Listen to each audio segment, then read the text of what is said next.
A astrologia é uma ferramenta incrível de autoconhecimento. Presta atenção no que eu vou te mostrar, porque Jesus sabia disso.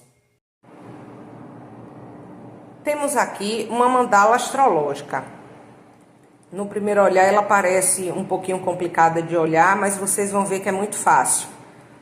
Cada uma dessas partes a gente chama de casa astrológica. Se você contar, vai perceber que são 12 casas.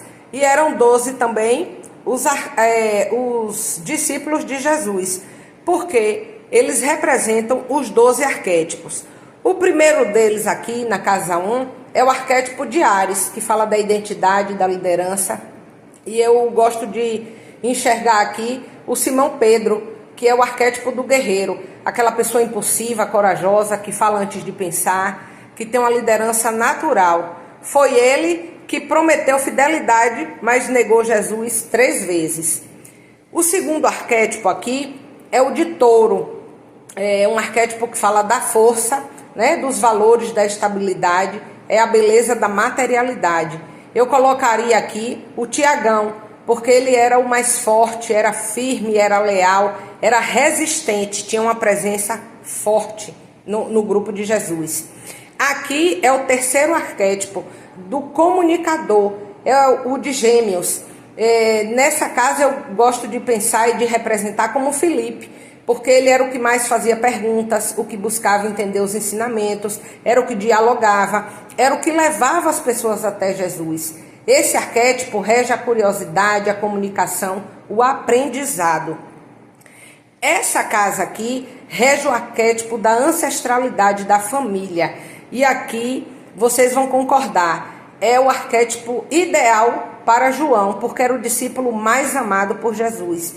Era o mais sensível, o mais profundo, o mais emocional e espiritual também. Câncer rege o afeto, a proteção, o vínculo. Aqui nós temos o arquétipo de Leão.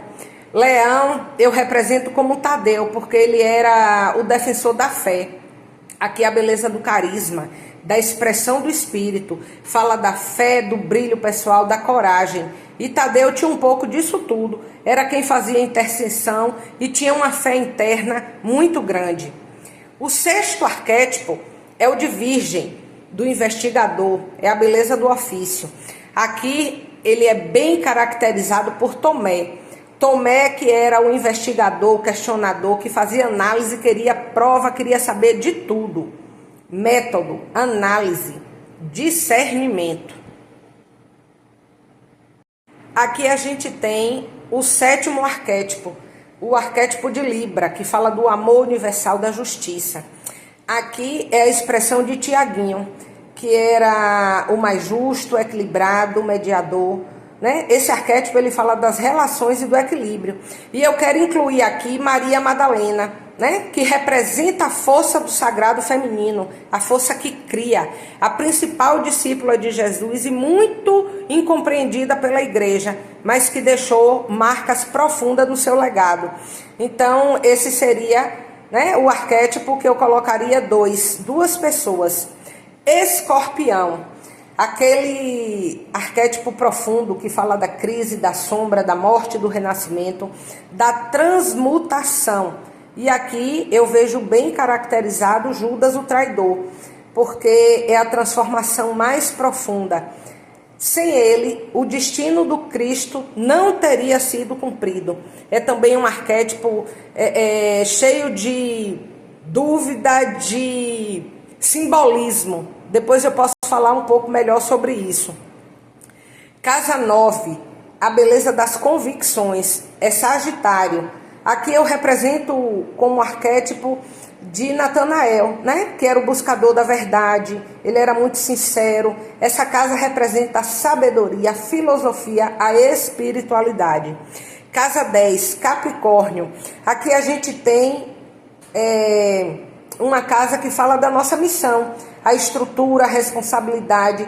Eu penso aqui como André, porque ele era o mais estruturador do grupo, ele foi um dos primeiros discípulos a fazer parte do grupo, ele era disciplinado, era organizado, tinha um chamado muito forte.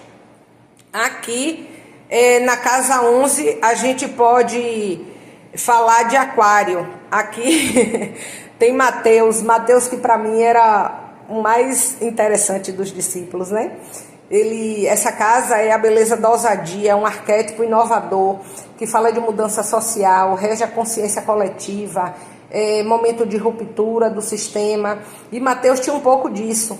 Ele transformou a sua vida pessoal a partir do intelecto, seguindo, né, as ideias de Jesus. Ele rompeu com o sistema, ele abriu mão da vida pregressa, que era uma vida abundante, para seguir os ensinamentos de Jesus.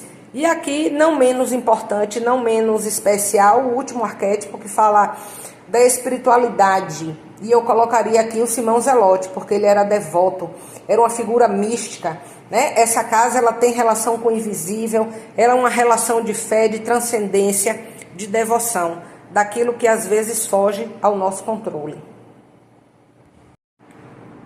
Bom, aqui eu fiz um resumo da mandala, né? Querendo mostrar para vocês, ó, as casas numeradas aqui nesse círculo menor, de 1 a 12.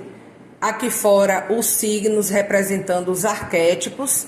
E aqui dentro eu fui registrando cada discípulo, marcando, porque se você quiser depois, né, analisar com mais calma, pensar sobre essas informações, você vai ter com mais profundidade cada um dos arquétipos que eu referenciei aos discípulos do mestre.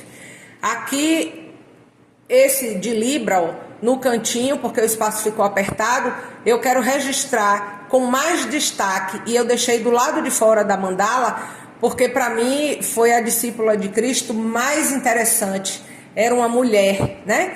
Maria Madalena, ela foi muito incompreendida, e não é à toa que essa casa, ó, aqui para alquimia é o chakra cardíaco.